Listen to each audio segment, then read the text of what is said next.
ይቺ ሾሎላ ትባላለች። ገና በ12 ዓመቷ አብዛኛው ሰው በሕይወት ዘመኑ ካጋጠመው በላይ ስቃይና መከራ አይታለች። በአእምሮ በታመመች እናቷ አማካኝነት በጎዳና ላይ ተወልዳ ያደገች ሾላ አባት፣ ቤት ወይንም ለወደፊት ሕይወቷ የሚሟገትላት ማንም አልነበራትም። የትምህርት ቤት ቆይታዋ 2 ዓመት ብቻ ነበር። እሱንም ያቋረጠችው ክፍያውን ትከፍልላት የነበረችው ብቸኛ ሴት በድንገት በመጥፋቷ ነው። ተስፋ የቆረጠችው የተረሳች ግን በሚገርም ሁኔታ ብልህ ልጅ ነች። ነገር ግን አንድ ቀን ሁሉም ነገር ተለወጠ። ሾላ ጆሲካን አገኘቻት። ጆሲካ በገንዘብ ሊገዛ የሚችል ምርጥ ትምህርት ቤት ውስጥ የምትማር የቢሊዮነር ልጅ ብትሆንም በትምህርቷ ግን በጣም ትቸገር ነበር። እናም ያቺ ከቆሻሻ ገንዳ የወጣችው ባዶ እግር ሯጯ ሾሎላ የጆሲካ ሚስጥራዊ መምህር ሆነች።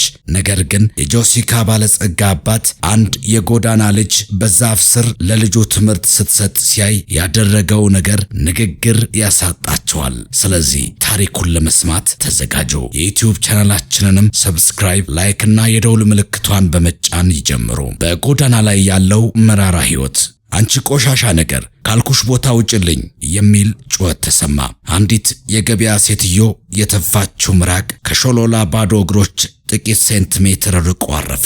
ሾሎላ ግን አልተንቀሳቀሰችም። ለስድብ ተላምዳለች። የሴትዮዋ ድምፅ እንደገና አስተጋባ። ይህ ቦታ የቆሻሻ መጣያ መስሎሻል? አንቺና ያቺ እብድ እናትሽ ቶሎ ካልጠፋችሁ ውሃ አፈስባችኋለሁ። ሾሎላ አጠገቧ በባዶ እግሯ ተቀምጣ ለብቻዋ የምታወራውና በአፈር ላይ በጣቷ ምስል የምትስለውን እናቷን አቢን አጥብቃ ያዘቻት። የአቢን ልብስ ተቀዶ ሰውነቷ ታይቷል። ቆሽሻለችም። እሷ ግን ልብ አላደረገችውም። እሷ በራሷ ዓለም ውስጥ ጠፍታለች። ሰዎች ያልፋሉ፣ አንዳንዶቹ ቆም ብለው ይመለከታሉ። አንዲት ሴት ግን ጭንቅላቷን እየነቀነቀች አለፈች። ማንም አልረዳቸውም። ሾሎላ የ12 ዓመት ልጅ ብትሆንም ጎዳና ግን ነፍሷን አርጅቷታል። ሰዎች የእብድ ልጅ፣ የቆሻሻ ገንዳ ልጅ ወይም የተረገመች እያሉ ሲጥሯት ማልቀሷን ትታለች። ከስድቡ በላይ የሚያማት ግን ያ ተራ የይስሙላ እዝንነት ነበር። እናቷ ድሮ ቆንጆ እንደነበረች ሾላ ታስባለች። አንዳንዴ አእምሮዋ ሲመላለስላት የዩሩባ ዘፈኖች እየዘፈነች ልዕልቲቱ ትላታለች። ነገር ግን እነዚያ ጊዜ ልክ እንደ ተወርዋሪ ኮከብ ላፍታ ታይተው የሚጠፉ ነበር። አባቴ ማን ነው ብላ ሾላ በአንድ ወቅት ጠይቃት ነበር።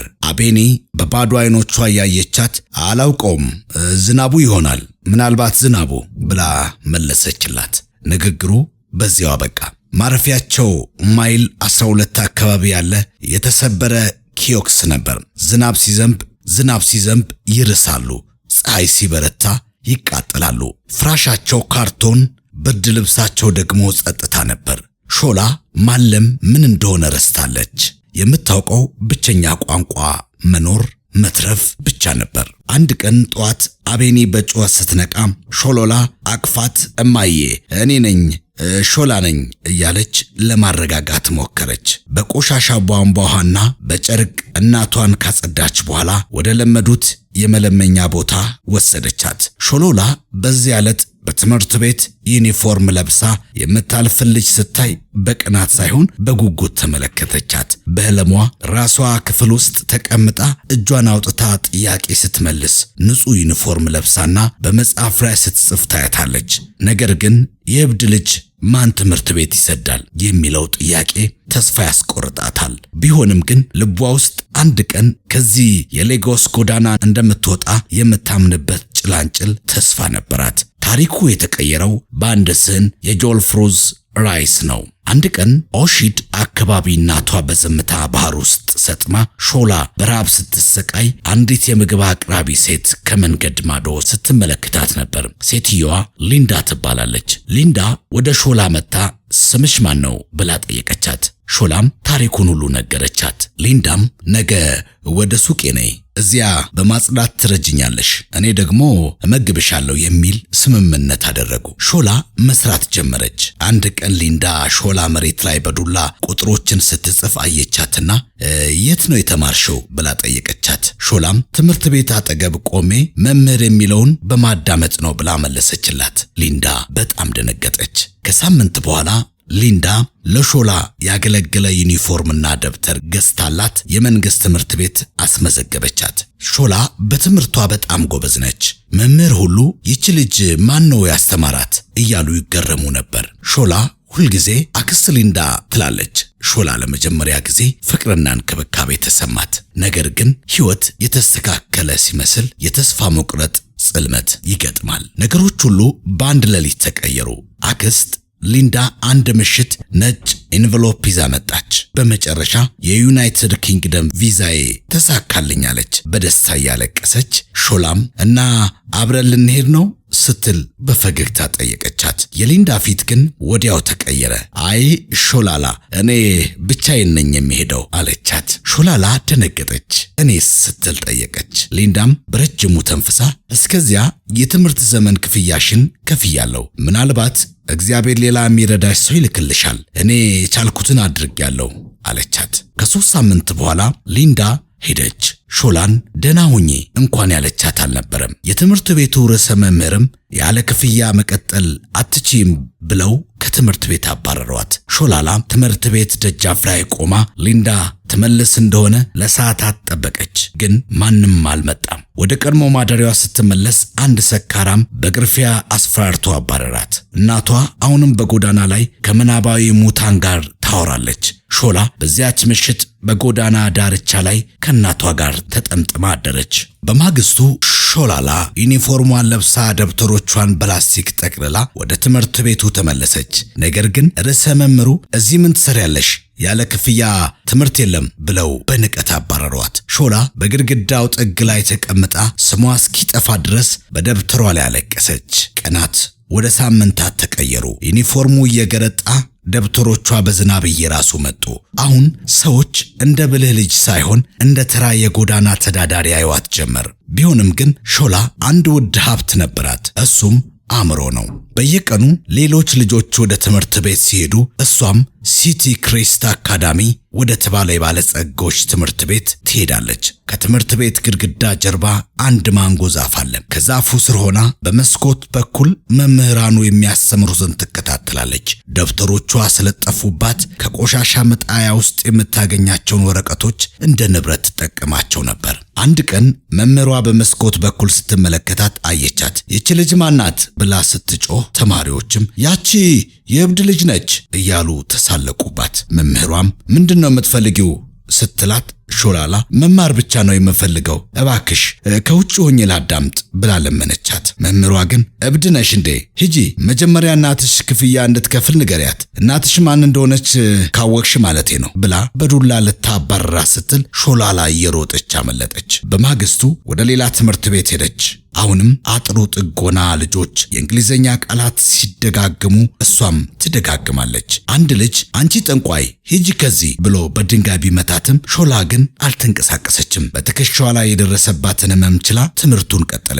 ሾላላ አሁንም በትምህርት ቤት አጥር ዙሪያ ትርመሰመሳለች። አንድ የጥበቃ ሰራተኛ በኃይል ይዟት አንቺ ሌባ ለምን እዚህ ትዞሪያለሽ ሲል አዋረዳት። እሷ ግን ሌባ አይደለሁም መምህር ብቻ ነው የምፈልገው ብላ ብትለምነውም በኃይል መሬት ላይ ዘረራት። በዚያች ምሽት ሾላ ወደ ሰማይ እንዳንጋጠጠች አምላክ ሆይ ይህን ያህል ብልህ አድርገ ፈጥረኝ ለምን የትምህርት ቤት በር ዘጋህብኝ ስትል በምሬት ጠየቀች።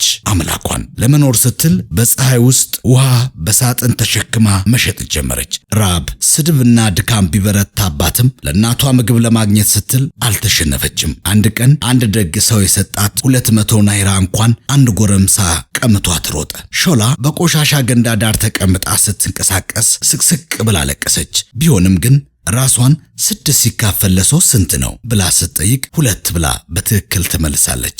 ዓለም ሊሰብራት ቢሞክርም አእምሮዋ ግን አሁንም እንደ ትኩስ እሳት ይነድ ነበር። ሾላላ አንድ ቀን ኩዊንስ ክሬስት ወደ ተባለ የባለጸጎች ትምህርት ቤት ጠጋ አለች። በአጥሩ ቀዳዳ ሾልካ ገብታ ከአንድ ትልቅ ማንጎ ዛፍ ስር ተደብቃ እዚያውና በመስኮት በኩል ትምህርቱን ትከታተል ጀመር። በዚያ መሃል ጄሲካ አጉ የተባለች ልጅ አገኘቻት። ጄሲካ የቢሊዮነር ልጅ ብትሆንም በትምህርቷ ደካማ በመሆኗ በልጆች ትሳለቅባት ነበር። ሾላ ጄሲካን በዛፉ ስር ሆና ሂሳብ አስተማረቻት። ጆሲካ ለአንድ የትምህርት ዘመን ሙሉ ግራ የገባትን ትምህርት በደቂቃዎች ውስጥ ተረዳች። አንቺ ድንቅ ነሽ አለቻት ጆሲካ። ከዚያም ቀን ጀምሮ በየቀኑ በዛፍ ስር መገናኘት ጀመሩ። ጆሲካ ምግብና ደብተር ታመጣለች። ሾላ ዳግም ትምህርት ታስተምራለች። አንድ ቀን የጆሲካ አባት ቺፍ አጉ በድንገት ትምህርት ቤት መጣ። ልጁን ከአንዲት የጎዳና ልጅ ጋር በዛፍ ስር አያት። ሾላ በድንገት ልትሮጥ ስትል ጆሲካ አባቷን አስቆመችው። አባዬ በትምህርቴ ጎበዝ የሆንኩት በሷ ምክንያት ነው፣ እሷ ነች የምታስተምረኝ አለችው። ቺፍ አጉ የልጁን እጅ የያዘችውን የሾላን እጆች ተመለከተ። የሾላን ታሪክ ከሰማ በኋላ ልቡ ተነካ። ወደ እናትሽ ውሰጅኝ አላት። ሾላ እናቷ ወዳለችበት ቆሻሻ መንገድ ወሰደችው። ቺፍ አጉ በአካባቢው ያለውን ቆሻሻ ስቃይ ሲያይ ወዲያው ትዕዛዝ አስተላለፈ። እናቷ ወደ ምርጥ የአእምሮ ሕክምና ሆስፒታል እንድትወሰድ አደረገ። ሾላን ደግሞ ወደ ቤቱ ወሰዳት። ሾላ ለመጀመሪያ ጊዜ በሕይወቷ በንጹህ ውሃ ታጠበች፣ ንጹህ ልብስ ለበሰች። ቺፍ አጉ ለቤተሰብ ከዛሬ ጀምሮ ሾላላ የቤተሰባችን አባል ነች፣ እንደ ልጄ እዋት ሲል አወጀ። በማግስቱ ሾላና ጄሲካ በአንድ አይነት ዩኒፎርም በአንድ መኪና ወደ ትምህርት ቤት ሄዱ። ሾላ በክፍል ውስጥ እጅግ ጎበዝ ተማሪ ሆነች። መምህራን ሁሉ በብልህነቷ ተገረሙ። ከሳምንት በኋላ እናቷም